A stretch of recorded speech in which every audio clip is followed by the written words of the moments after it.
जो नाम जप करते हैं, नामी सदैव उनकी रक्षा में उनके पास रहता है। इसलिए तुम अपनी धारणा बनाओ, दूसरों की बातें मत सुनो। तुम जैसी जैसी धारणा पुष्ट करते जाओगे वैसा तुम्हें अनुभव होता जाएगा। तो नाम जापक को क्या सावधानी रखनी चाहिए जिससे उसका नाम सिद्ध हो जाए? बड़ा सुंदर प्रश्न उत्तर प्रश्न करता पूज्य श्री स्वामी अखंडानंद सरस्वती जी महाराज, उत्तर देने वाले ब्रह्मबोध संपन्न पूज्य बाबा उड़िया बाबा जी महाराज। तो क्या सावधानी रखे, क्या त्याग रखे जिससे नाम जापक सिद्ध हो जाए? सिद्ध नाम जापक रोम रोम रग रग नामाकार वृत्ति। पहले तो असंबद्ध प्रलाप छोड़े, असंबद्ध बेमतलब की बातें।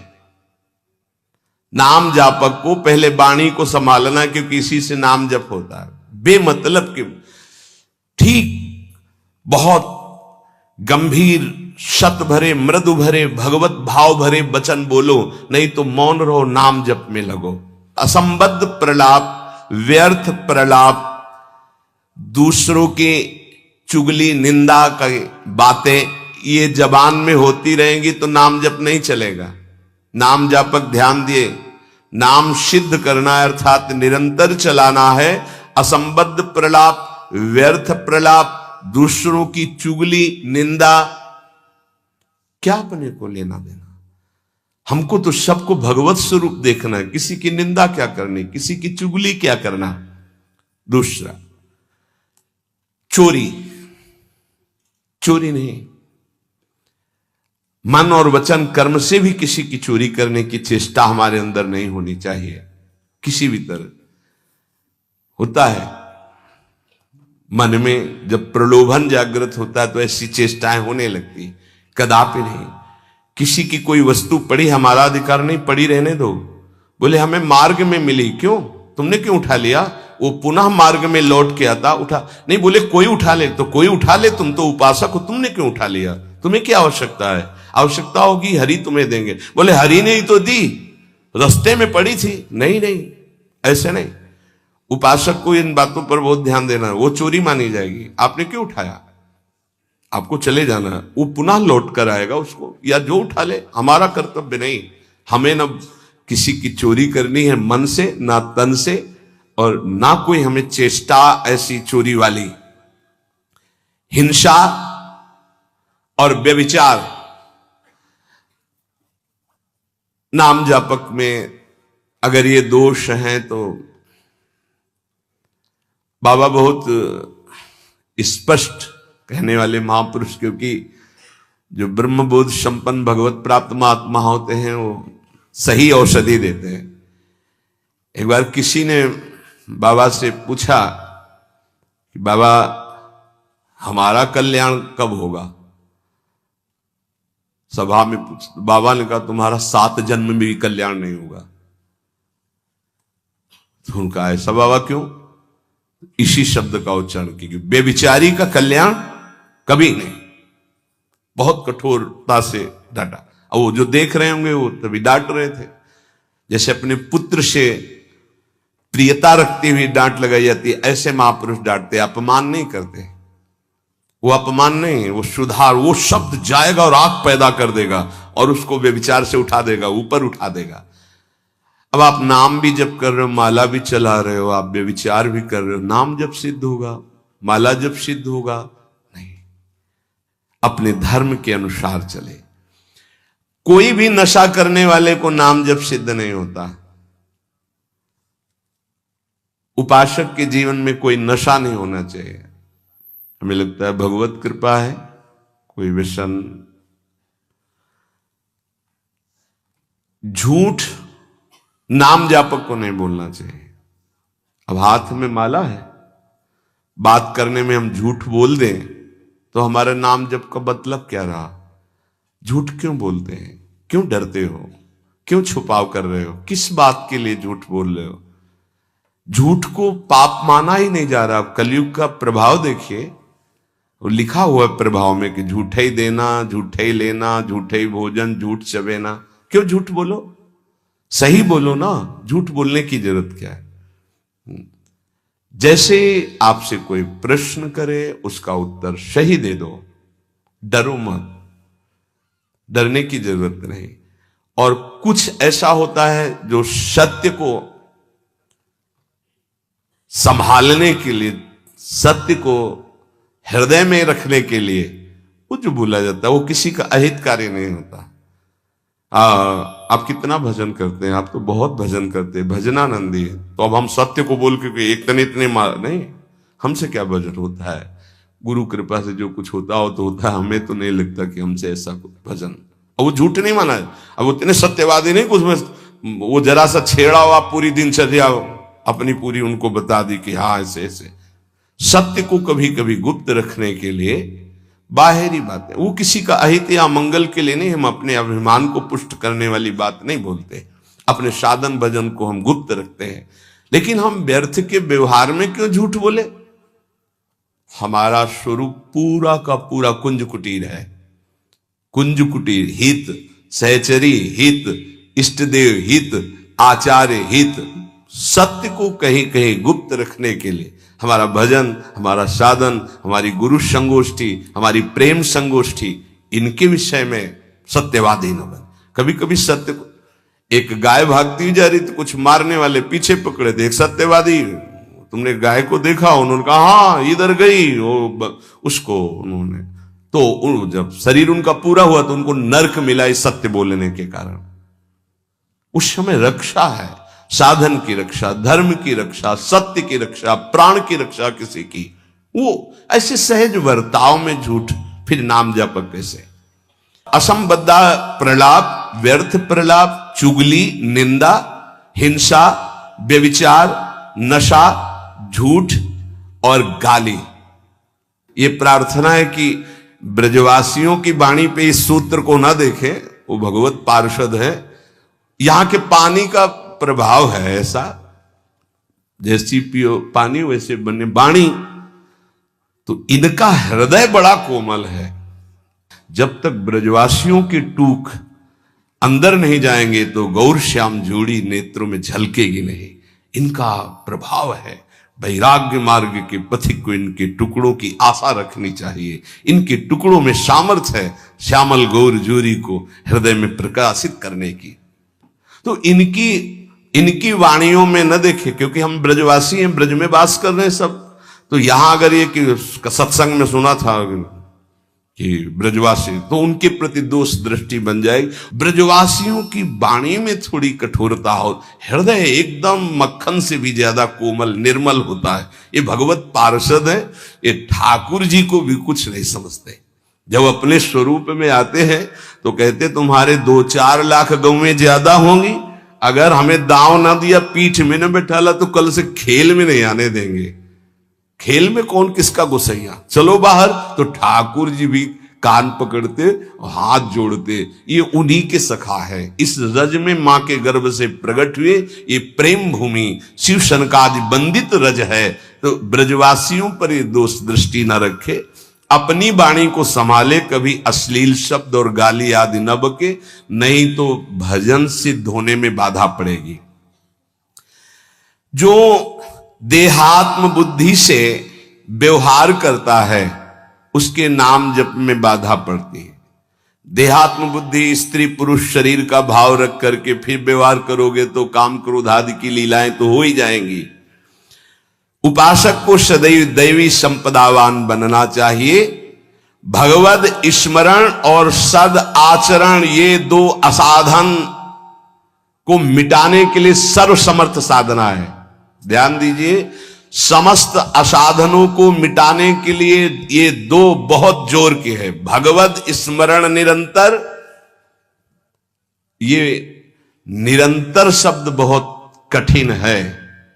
बड़े अच्छे साधक हैं जो निरंतर शब्द पर स्थित हो रहे। माला 2 माला गिनती वाले माला करके फिर निश्चिंत हो गए, बात अलग है। निरंतर भजन और आचरण पवित्र, बस आप चिंता मत करो, परिपक्व स्वभाव जागृत हो जाएगा, भगवदाकार वृत्ति।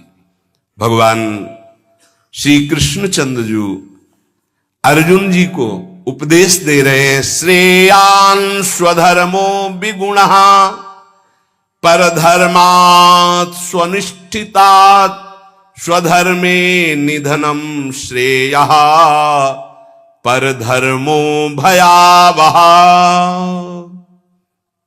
अच्छी तरह आचरण में लाए हुए दूसरे के धर्म से गुणों की कमी वाला अपना धर्म श्रेष्ठ है।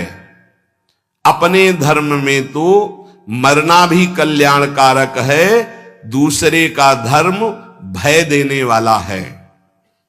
व्याख्या, श्रेयान स्वधर्मो विगुणः परधर्मात् स्वनुष्ठितात्। बाहर से दूसरे का धर्म बड़ा गुण संपन्न दिखाई दे रहा है, उसके पालन में बड़ी सुगमता है, तुम्हारे मन को आकर्षित कर रहा है, वो धन का, वैभव का, सुख सुविधा का, मान बढ़ाई का, बहुत जल्दी भगवत प्राप्ति का, जीवन भर आराम सुख व्यवस्था का प्रलोभन दे रहा है। तुम अपने धर्म से विचलित होकर उसको स्वीकार कर लेते हैं तो तुम्हें भयावह, भय के सिवा और कुछ नहीं मिलने वाला। ये ध्यान देना है। किसी भी तरह के प्रलोभन से अपने साधन पथ का, अपने धर्म का, अपने मार्ग का त्याग नहीं किया जाता। इसके विपरीत अपने धर्म में बाहर से देखने में ज्यादा गुण नहीं दिखाई देते, धर्म के पालन में बड़ी कठिनता हो रही है, पालन करने में मन नहीं लग रहा, धन वैभव सुख सुविधा मान बढ़ाई है, कुछ नहीं मिल रहा, पूरा जीवन कष्टमय है, तो भी हम अपने धर्म का पालन करेंगे, छोड़ेंगे नहीं, तो परम कल्याण निश्चित। दो बातें बताई। आप अपने धर्म से चल रहे हैं, जो भी आपको गुरु परंपरा से धर्म मिला, इसलिए हम गुरु परंपरा, क्योंकि हम भागवत धर्म को ही प्रधान मानते हैं। शरीर धर्म इसको तो भगवान ही कहते हैं, सर्वधर्मान परित्यज्य मामेकम शरणम व्रज। पर धर्म क्या है? शरीर धर्म। स्वधर्म क्या है? भगवत प्राप्ति कर लेना, स्वरूप में स्थित हो जाना। ये स्व नहीं है, स्वधर्म ये स्व नहीं, ये पर है। पर धर्मो भयावह, इसीलिए तो तुम्हें भय प्राप्त हो रहा है, इसीलिए मृत्यु प्राप्त हो रही। अविनाशी को भय, अविनाशी को मृत्यु, ये पर धर्म है। बाहरी व्याख्या करे तो वर्णाश्रम धर्म को प्रधानता करके, लेकिन उस धर्म का भी फल है कि इसी का त्याग हो जाए और स्व में स्थित हो जाए। अगर उसी में फंसा रहा तो नहीं। हमारा धर्म पालन करने के समय हमें जीवन में कष्ट मिल रहा है, निंदा भी हो रही है, सुख वैभव भी नहीं है, बड़ा परेशानी है, और हम अपने धर्म का पालन कर रहे हैं तो परम कल्याण।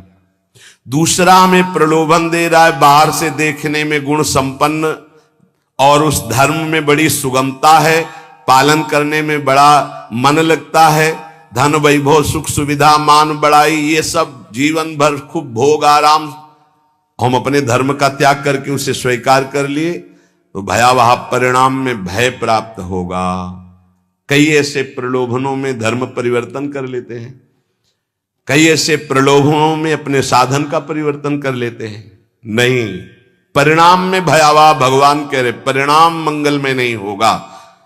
अपने धर्म के पालन में कठिनता हो, मन भी ना लगे, धन वैभव सुख सुविधा मान बढ़ाई भी ना मिले, जीवन भर कष्ट सहना पड़े, तो भी हम अपने धर्म का त्याग नहीं करेंगे, तो उसका परिणाम होगा परम मंगल, परम सुख। मनुष्य के लिए धर्म का पालन करना ही परम कर्तव्य है।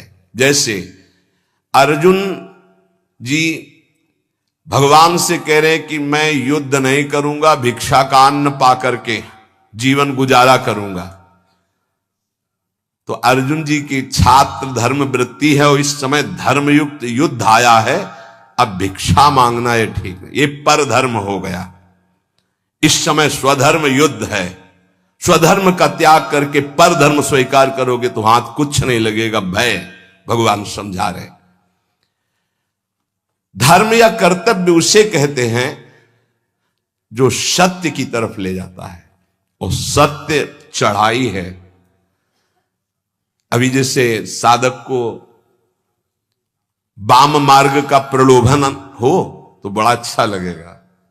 कुछ ऐसे वाम मार्ग हैं वैदिक सिद्धांत के विरुद्ध, जिनमें मदिरा पान करना, व्यभिचार करना, ये सब वाम मार्गी। जैसे जब महाप्रभु चैतन्य देव तीर्थ यात्रा में विचरण किए थे तो वाम मार्गियों ने ही कृष्णदास जी को आकर्षण किया। मन को लगता है कि यहां तो कुछ रोकना ही नहीं है, ये नहीं करना, ये नहीं करना, ये नहीं करना, हर कदम पे कठिनता है मार्ग पालन। तो क्या होगा? पतन, नरक की प्राप्ति, और ये परम पद, परम सुख की प्राप्ति। अपने कर्तव्य का पालन, अपने धर्म का पालन करने में उपासक को सुख, आराम, धन संपत्ति, मान बढ़ाई, आदर सत्कार यदि धर्म पालन करने में ही मिलते तो धर्मात्माओं की आज बहुत टोलियां देखने में आती कि ये सब धर्मात्मा चल रहे हैं।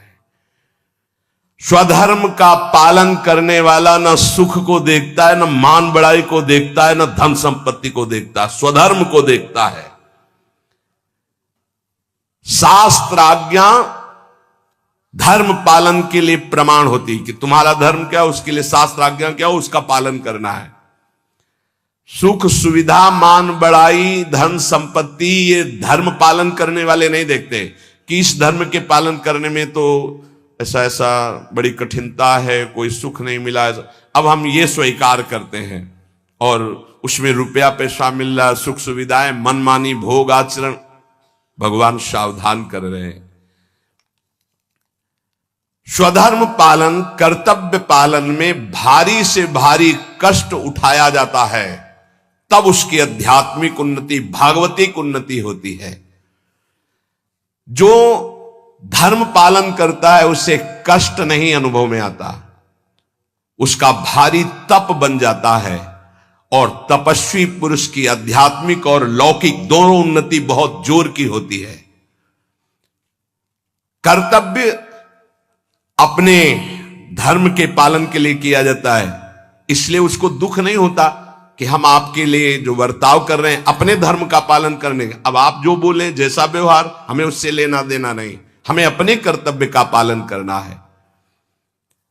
श्री भगवान कह रहे हैं, वास्तविक स्वधर्म किसे कहते हैं? तुम मेरे अंश हो, परमात्मा के अंश हो, इसलिए तुम्हारा स्वधर्म है स्वरूप में स्थित होना, देह में स्थित होना नहीं। वही जहां से प्रारंभ किया। यदि ये मानव देह प्राप्त करके भगवत प्राप्ति नहीं कर पाए तो क्या स्वधर्म? इसीलिए गोस्वामी जी कहते, सो सब धर्म करम जरि जाऊ, जहाना राम पद पंकज भाऊ। वो सब धर्म कर्म में आग लग जाए जिसमें श्री भगवान के चरणों में प्रेम न प्रकट हो पाता, क्या फायदा उस धर्म कर्म से?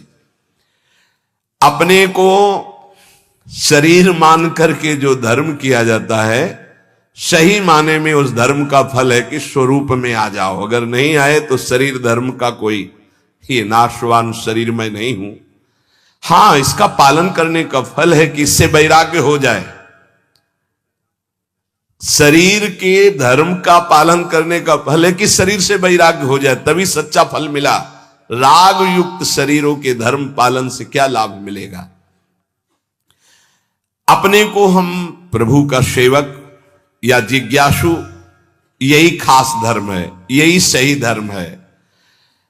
स्थूल शरीर का धर्म या मन बुद्धि का धर्म, यही तो हम मानते चले आ रहे हैं, इसी में तो हमारी दुर्गति हो रही। हमारा मन जो कहता है वही हम करते हैं, हमारी बुद्धि जो कहते है, ये धर्म नहीं। जो शास्त्र कहता है, जो गुरुजन कहते हैं, उसे समझो। परमात्म प्राप्ति चाह करना, यही सबसे बड़ा धर्म है। मुझे इस जन्म में भगवत प्राप्ति हो जाए। परमात्म प्राप्ति के मार्ग में चलने वाले साधक के मन में धन, मान, बड़ाई, आदर, आराम, प्रशंसा की बिल्कुल इच्छा नहीं होना चाहिए। धन मान आदि के मिलने पर हर्षित नहीं होना, उनके नष्ट होने पर शोकित नहीं होना। भगवत इच्छावश प्रारब्ध वशात चाहे जितनी संपत्ति बढ़ जाए अभिमान हर्ष नहीं होना। भगवत इच्छा प्रारब्ध वशात, दो शब्द है, भगवत इच्छा भक्त, प्रारब्ध वशात ज्ञानी। चाहे सब नष्ट हो जाए कोई शोक नहीं। हमारा धर्म पालन भगवत मार्ग इनके अधीन नहीं कि चार लोग बड़ाई किए तो हमारा भजन ठीक हुआ, चार निंदा करने लगे तो हमारा भजन कमजोर, और रुपया पैसा वैभव नहीं है तो बोले इनका भजन का प्रकाश क्या है। ये बाहरी संसारी व्यक्ति दर्शन करेंगे, उपासक बिल्कुल इस बात पर ना जाए। ये भगवत इच्छा प्रारब्ध के अनुसार आए या जाए, इससे कोई हर्ष और शोक नहीं होना चाहिए। इसलिए कर्तव्य रूप से प्राप्त लौकिक कार्य भी सुचारू रूप से करते हुए आध्यात्मिक वृत्ति बनाए रखे, क्योंकि स्वधर्म आध्यात्मिक वृत्ति है। परमात्मा प्राप्ति का उद्देश्य यदि नहीं है तो सब कर्म व्यर्थ हैं, फंसाने वाले हैं। जो परमात्मा प्राप्ति के उद्देश्य से कर्म किए जाते हैं उसी से परमात्मा प्राप्ति होती है, इसलिए वही स्वधर्म है। परमात्मा प्राप्ति करना ही हमारा स्वधर्म है।